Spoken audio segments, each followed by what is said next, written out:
नमस्कार विद्यार्थी मित्रो, मी Dnyaneshwar Khandu Chikhale, tool and die maker निदेशक, श्री साईबाबा ITI शिर्डी. आजच्या या लेक्चरमध्ये आपल्या सर्वांचं स्वागत करतो. विद्यार्थी मित्रो, आज आपण आजच्या ह्या लेक्चरमध्ये अलाइन एलिमेंट्स ऑफ स्टील या लेसन संदर्भात आपण माहिती पाहणार आहोत.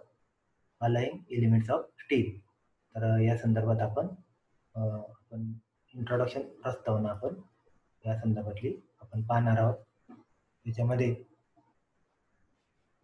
इंट्रोडक्शन प्रस्तावना, दोन किंवा त्यापेक्षा अधिक धातू वितळवून स्टीलमध्ये एकमेकात मिसळून मिश्र धातू तयार केले जातात.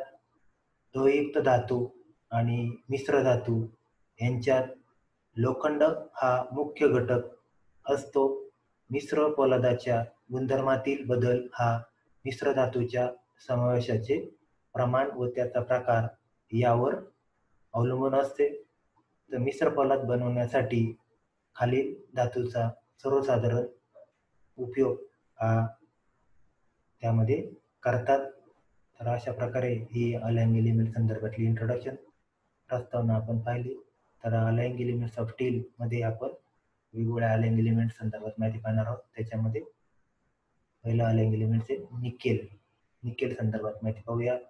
तर हा एक कठीण धातू असून तो अनेक प्रकार आम्लविरोधी असा आहे. या धातूचा उपयोग औद्योगिक क्षेत्रामध्ये cadmium battery boiler, tube, internal combustions engine, valve, engine spark plug इत्यादी सारखे भाग बनवण्यासाठी याचा उपयोग केला जातो. अशा या निकेलचा मेल्टिंग पॉईंट वितळण बिंदू 1450 अंश सेंटीग्रेड इतका आहे. निकेल हे चुंबकीय करता येऊ शकते. कायमस्वरूपी चुंबक बनवताना विशिष्ट निकेल पोलादाच्या मिश्रणाचा त्यामध्ये उपयोग करतात. निकेलचा उपयोग हा विद्युत विलेपनाने मुलामा म्हणजे इलेक्ट्रोप्लेटिंग करण्याकरता प्रामुख्याने केला जातो. तर इन्व्हर पोलादात म्हणजे इन्व्हर स्टीलमध्ये निकेलचे प्रमाण हे 36% इतके असते. हा निकेल धातू चिवट असून गंधविरोधक असा आहे.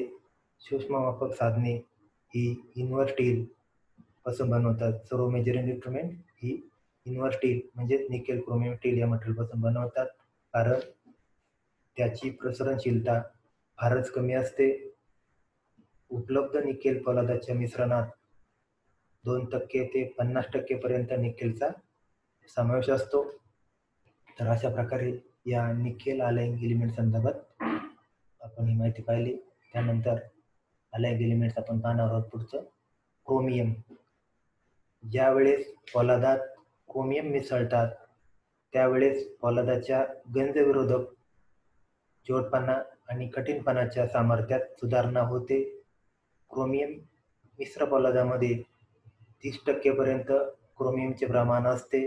क्रोमियम, निकेल, टंगस्टन आणि मॉलिब्डेनम या मिश्र धातूचा उपयोग वाहनाचे सुटे भाग म्हणजे व्हेइकल पार्टचे सुटे भाग आणि कटिंग टूल्स बनवण्याकरता या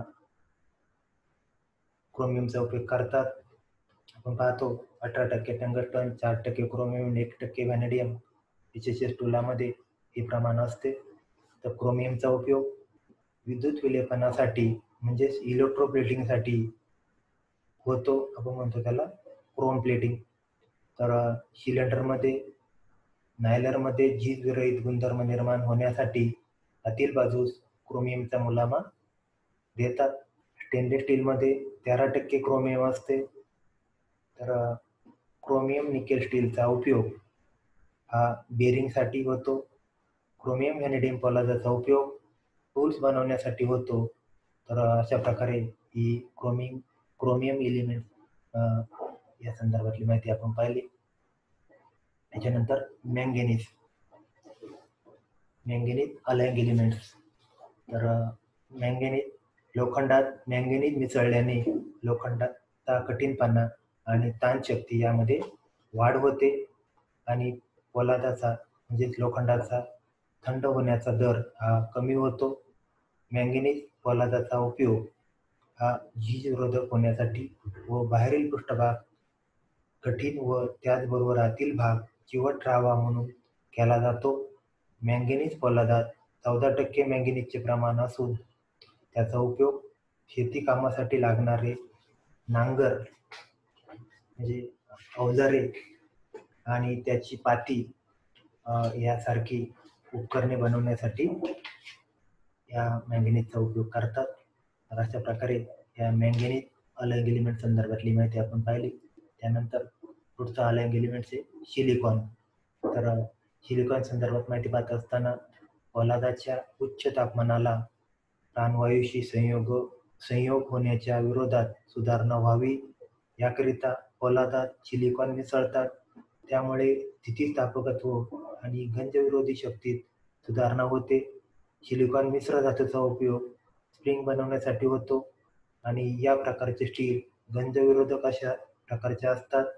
कास्ट आयर्नमध्ये 2.5% पर्यंत सिलिकॉन असते.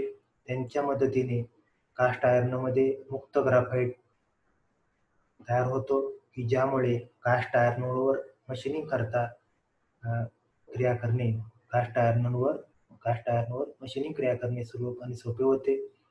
तर त्याच्यामध्ये प्रसरनशीलता हा गुणधर्म त्यामुळे वाढतो. अशा प्रकारे या सिलिकॉन अलाइंग एलिमेंट संदर्भातली माहिती पाहिली. त्यानंतर पुढचा अलाइंग एलिमेंट आपण पाहणार आहोत टंगस्टन. तर टंगस्टन संदर्भात माहिती पाहत असताना या धातूचा विलयबिंदू तापमान म्हणजे मेल्टिंग पॉइंट हा 1380 अंश सेंटीग्रेड इतका असून या धातूपासून बारीक तार काढता येते. या कारणामुळे आणि उच्च विलयबिंदू तापमानामुळे या धातूचा उपयोग विद्युत दिव्यातील फिलामेंट्स टंगस्टन तयार करण्यासाठी होतो. Filaments high speed steel cutting tool उत्पादनासाठी याचा मिश्र धातू म्हणून उपयोग करतात. तर अशा हायस्पीड स्टीलमध्ये 18% टंगस्टन, 10% क्रोमियम आणि 1% व्हॅनेडियम असं हे अलाइंग एलिमेंटचे प्रमाण असते. स्टेलाइट या मिश्र धातूत 30% क्रोमियम, 20% टंगस्टन, 1 ते 4% कार्बन आणि राहिलेले प्रमाण हे कोबाल्टचे प्रमाण असते. अशा प्रकारे या टंगस्टन अलाइंग एलिमेंट संदर्भातली माहिती आपण पाहिली. त्यानंतर पुढचा अलाइंग एलिमेंट आपण पाहणार आहोत व्हॅनेडियम.